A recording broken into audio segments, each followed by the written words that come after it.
Well, hello, hello, hello. It's been a while since we have done one of our whole market updates here for Southern California. We've got some news to talk about. Let's get started. My name is Stephen Meade with Domicile Real Estate for people who love houses. This is our Southern California housing market update for October 8th, 2024.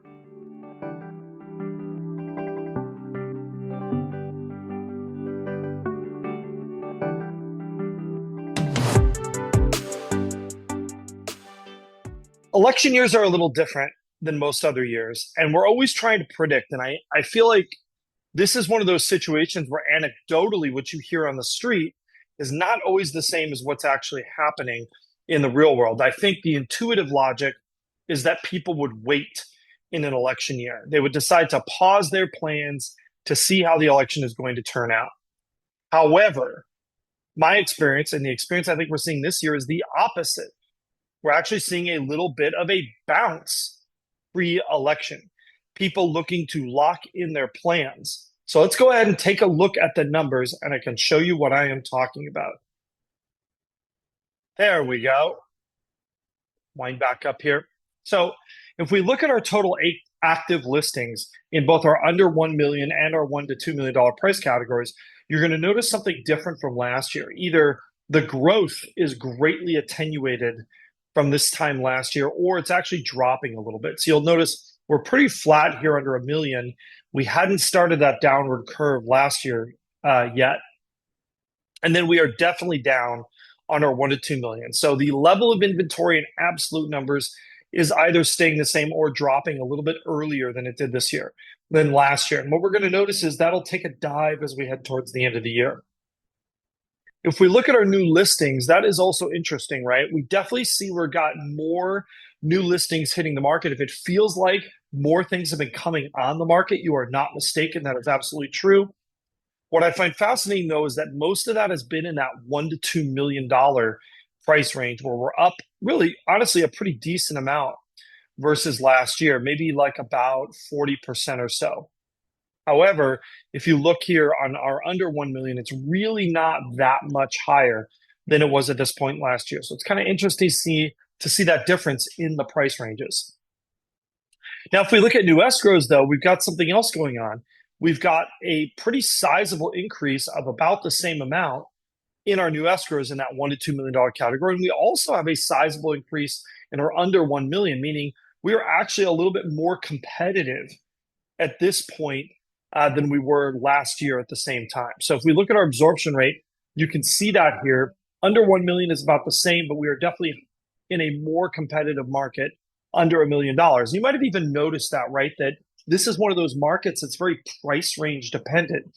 There's a very big difference between under $1.5 million and under $1 million as there is above $1.5 million. So, if you're a buyer or a seller, that's really going to change your strategy. I always tell people, we came up with this under 1 million and $1 to $2 million categories because we needed to pick something, right, that made sense.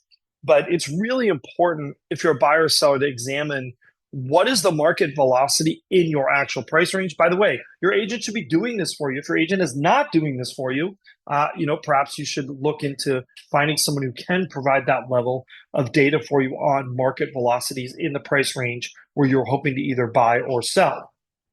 If we look at our closed prices, right, we're about flat versus last year. The entry level is slightly up versus last year. The median is slightly down, and then the 75th percentile slightly up. But these aren't big changes. If you look back really more since the middle of the year, what do you see is a market that has been much softer on that upper end 75th percentile, a little bit softer on that median, and just about the same really versus where we were at in that 25th percentile entry level market. But if you look on all of these, you'll notice there was a downward trend, and then it has kind of stopped and either flattened or primarily reversed its course. Remember, this is taking a look in the rearview mirror. Absolutely, August is typically a slow month here in Southern California for real estate. At least it was pre-pandemic. This year finally felt like a normal year in terms of seasonality for August. Things definitely picked up again in September. If we look at our sort of measurement of still active after 14 days in the market, This is a little less competitive than we were at last year, but I think we're going to see these numbers improve a little bit here through the month of October before they kind of settle back around at this point, at the end of the year.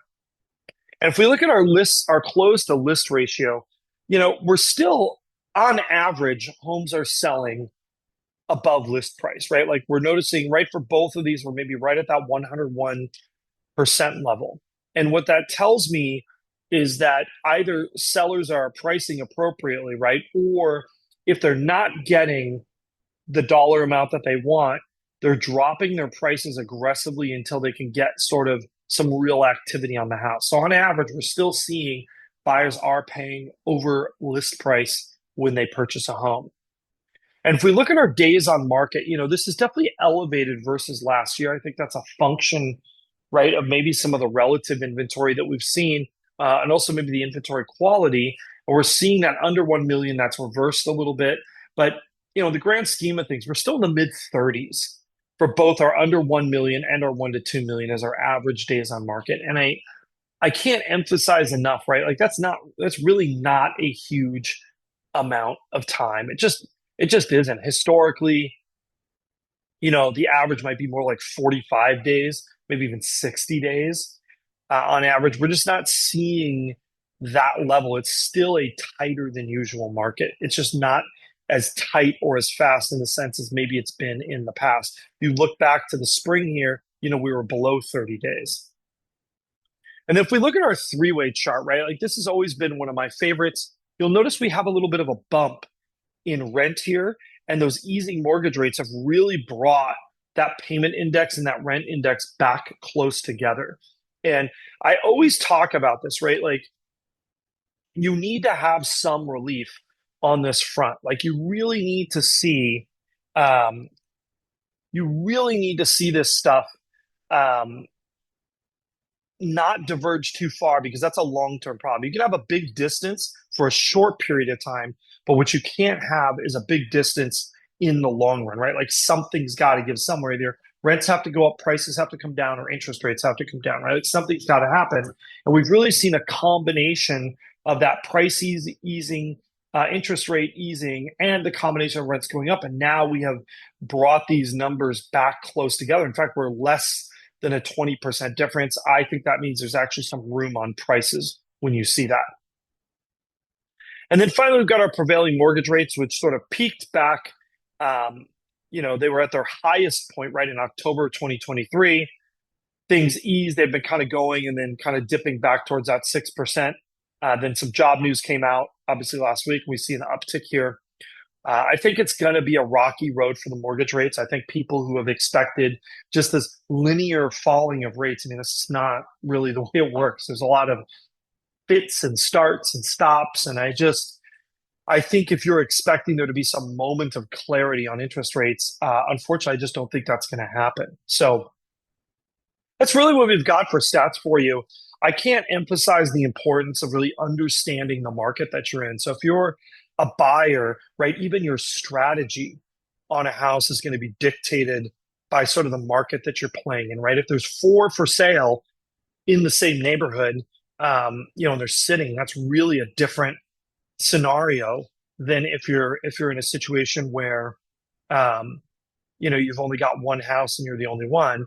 Obviously, if you're a seller, it's the same thing, but reverse. Understanding that market you're playing in is incredibly important. And that can be by geography, that can be by housing type, and that can also be by price range, kind of the big market segmentations. If you are looking to buy or sell in Southern California, absolutely, we would love to work with you. If you like this kind of expertise, definitely reach out to us down below. There's that information. Don't forget to like, subscribe, and hit that notification bell. And of course, we'll see you again real soon.